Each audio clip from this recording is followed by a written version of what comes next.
Hello everyone. So today I got a reading. I got an Akashic Records reading. And I have to tell you that at any point on your life's journey, when you are feeling stuck, getting guidance from an outside source is is one of the best things you can do for your process. And that includes me. If I feel like that, I have something that I have a hard time finding clarity on, or I have too much emotion involved to make a decision based on what I feel intuitively. If I feel like I need extra support, I will usually go get an Akashic Records reading. And it is so incredibly, deeply uplifting and helpful that I really cannot say enough about it.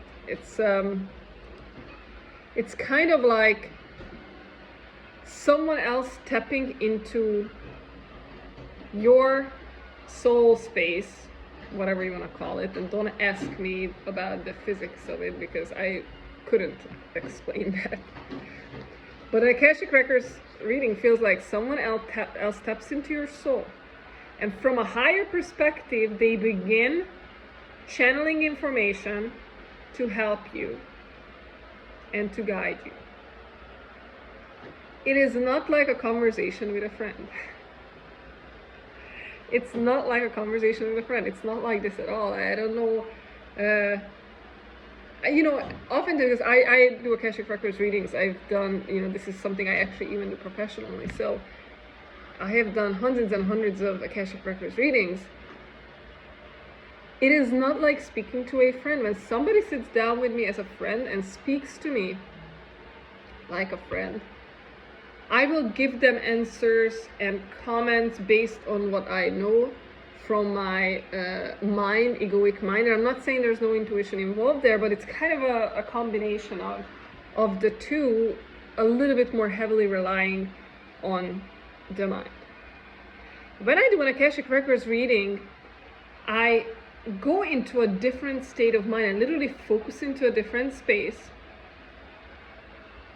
This is the connection that you establish with the intention to have a deeper understanding and a higher perspective of this person's soul and situation, or whatever it is that the reading is about. The information that comes through and the openness on both sides in this scenario is completely different. It is not comparable. And I can say this being on both sides, being the reader and receiving the reading, it is not the same for either party. The openness to the information is one thing, but the other thing is the space that this information comes to you from. It is not filled with, judgment. It is not filled with fear.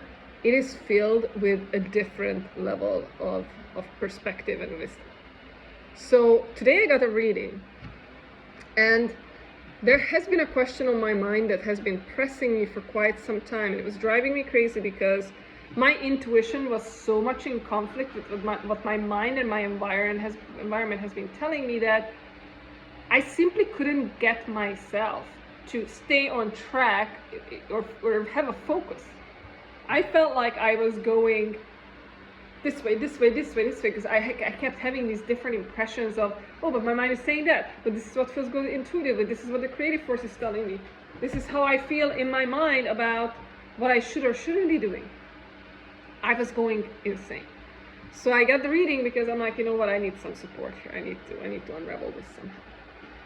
And in the reading,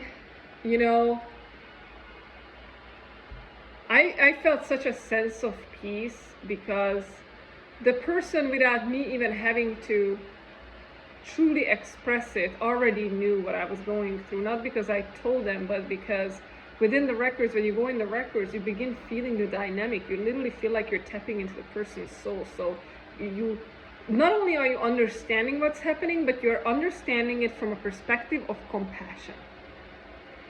perspective of compassion is so incredibly key for having a meaningful, transformative session.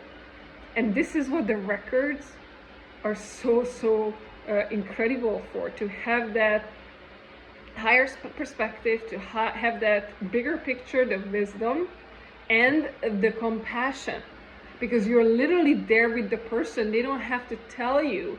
You literally feel, so you understand from a place of compassion. This is why it is so powerful. This is part of the reason why it's so powerful. So you go in there and you begin taking down this wisdom. You begin seeing images. The images literally speak to you. They're describing the dynamics. They're speaking to you in a symbolic language, in a sense, through these stories and images that you see in your mind's eye.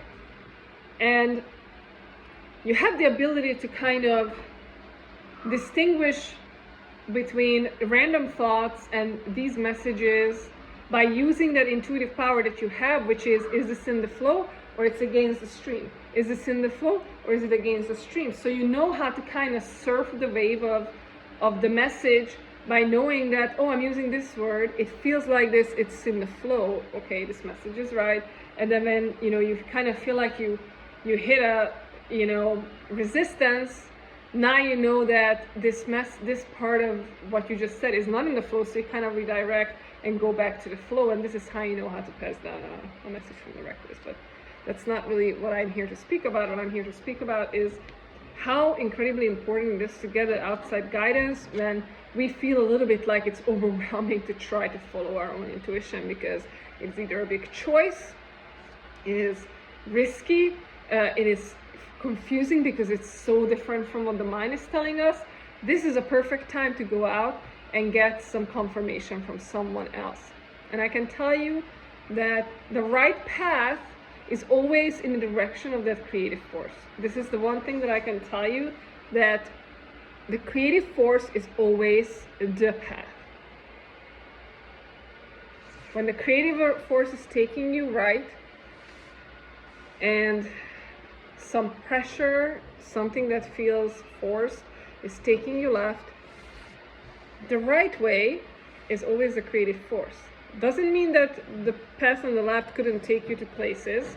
It will take you to places. In fact, a couple of days ago I had a reading where we were talking about the mind's path and the soul's path. And the funny thing was, which I didn't expect, but this is what I got through the reading, which was an incredible lesson, is that it's actually the exact same direction.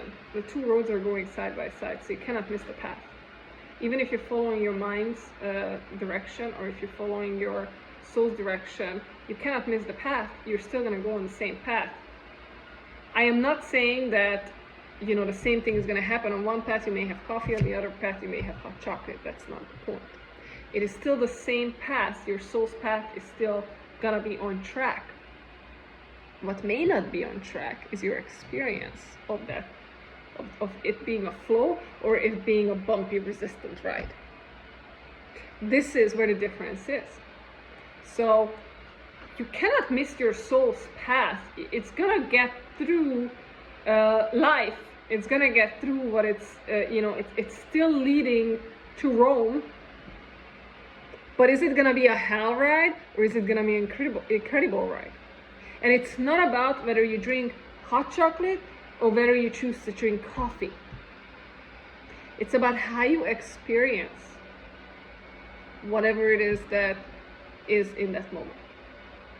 So it's less about what we choose out of the hundreds and thousands of potentials, and it's more about how we experience it. So you can take the pressure off yourself of, oh, I can only be happy if things go X, Y, and Z. Which means usually that you get to a point and then you're still not fulfilled, and then you want to get to another point and you're still not fulfilled, and all of a sudden you have a midlife crisis because you realize you've never been truly happy. You were chasing something the entire time. So the point is not these enormous milestones. The point is not, oh, I made the right choice today. My intuition said I'm going to drink coffee. I'm supposed to feel good. No. It's not about that. It's about how you experience the moment. You can choose either the coffee or you can choose the hot chocolate. It's less significant than how you experience it, how you experience the moment, how you find a way not to beat yourself up and just to say, you know what, I'm doing exactly, I'm on that path.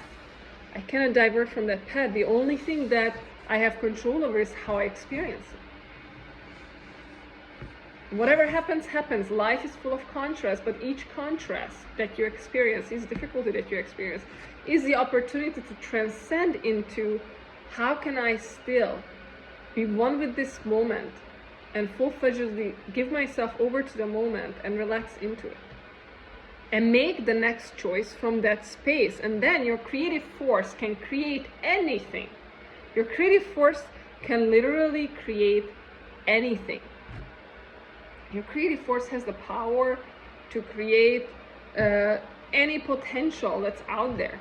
So much potential.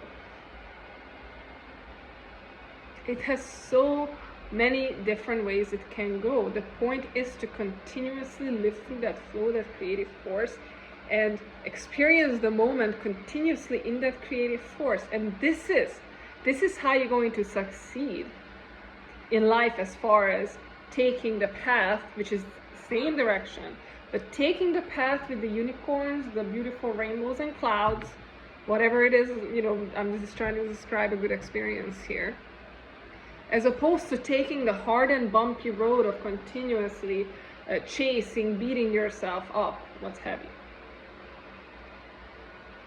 So getting a reading, for instance, allows you to kind of get back on track. Let's say that the left side is this beautiful flower-filled, unicorn-filled, fluffy road, and the other side is the bumpy, ego-filled, mind-filled, sabotaging, beating yourself up way, right? And then we have the left. What if we take the beautiful path and we enjoy every moment of it, and we're not worrying about missing something? We're simply every single moment expressing our creative force. That's it. It's not about what we do or what exactly happens to that creative force. The point is that we are living through that creative force. We are in the moment. We are fulfilled every single moment because we are living from that creative force. We are not worried about the outcomes. What we're worried about is this moment. I am living full-fledgedly in that peace, in that creative force, and I'm simply accepting the moment and making the next step again from that creative force. And this is how you make, if the decision arises or the next step arises or what you're gonna do, you tap in there. Okay, let's go do this. Boom. Make the next step. This is kind of the purpose of life, to get us on that path and get through life regardless of what happens on that path. Because what happens is, things can happen in so many different ways. In this lifetime we have that contrast. I think it's teaching us. So the job is to get on the beautiful path, live out of that creative force, and that's what makes that path peaceful, beautiful, and in a way a life that you really just look forward to every single day. Okay? Please share your thoughts in the comments. Take care. I will see you next time.